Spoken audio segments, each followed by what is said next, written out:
Hello. അതിനെന്താ ഉണ്ടല്ലോ, ഞാൻ തരാം. ഉം. ഞാൻ അങ്ങോട്ട് കൊണ്ടുതരാം, വൈകിട്ടല്ലേ, ഞാൻ അങ്ങോട്ട് കൊണ്ടുതരാം. ഓക്കെ ഓക്കെ, ശരി ശരി. ആരായിട്ടാ വിളിച്ചേ? അതാ സതീശന്റെ ഭാര്യ വിളിച്ച്. ഇതിന് സതീഷിന്റെ പേര് ചേട്ടനെ വിളിച്ചേ? അത് അവർക്കൊരു അർജന്റായിട്ട് പൈസ ഉണ്ടാവണം, അതിന് വിളിച്ച്. അതിന് ചേട്ടനെ എന്തിനു വിളിച്ചാ? സതീഷിനെ വിളിച്ചാ പോരായിരുന്നോ? ഹോസ്പിറ്റൽ കേസ്, സതീശന് എന്തോ തിരക്കായിരിക്കും, പൈസ എനിക്ക് വെച്ച് വിളിച്ച്. മനസ്സിലായി സതീഷിന്റെ തിരക്ക്. അല്ല, അതിന് സതീഷിന് തിരക്കുണ്ടെങ്കിൽ എന്തിനാ ചേട്ടനെ വിളിക്കുന്നത്? അല്ല, ഹോസ്പിറ്റലിൽ പോയെന്നായിരിക്കും, പൈസ ചോദിച്ച് വിളിച്ചതാ.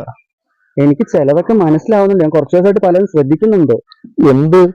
നിങ്ങളോ സതീഷിന്റെ ഭാര്യയും തമ്മിൽ എന്തോ അവിഹിതം അല്ലേ നിങ്ങൾക്കുള്ളത്? ഇറങ്ങിപ്പൊടി. എനിക്കറിയാം, നിങ്ങൾ ഇത് തന്നെ പറയുമെന്ന് എനിക്കറിയാം. ഞാൻ ഇറങ്ങിപ്പോയിട്ട് വേണമല്ലോ നിങ്ങൾക്ക് അവളുടെ കൂടെ ജീവിക്കാൻ വേണ്ടിട്ട്. അനാവശ്യം പറയുന്നു നീ. ഞാൻ പറയുമ്പോ അനാവശ്യം നിങ്ങൾ കാണിക്കുമ്പോൾ നല്ല കാര്യം. മടുത്തിരിക്കും നിങ്ങളൊക്കെ. സതീശന്റെ കൊച്ചിന്റെ വഴിയാ, അവനെ ഹോസ്പിറ്റലിൽ കൊണ്ടുപോയി പൈസ ചോദിച്ച് വിളിച്ച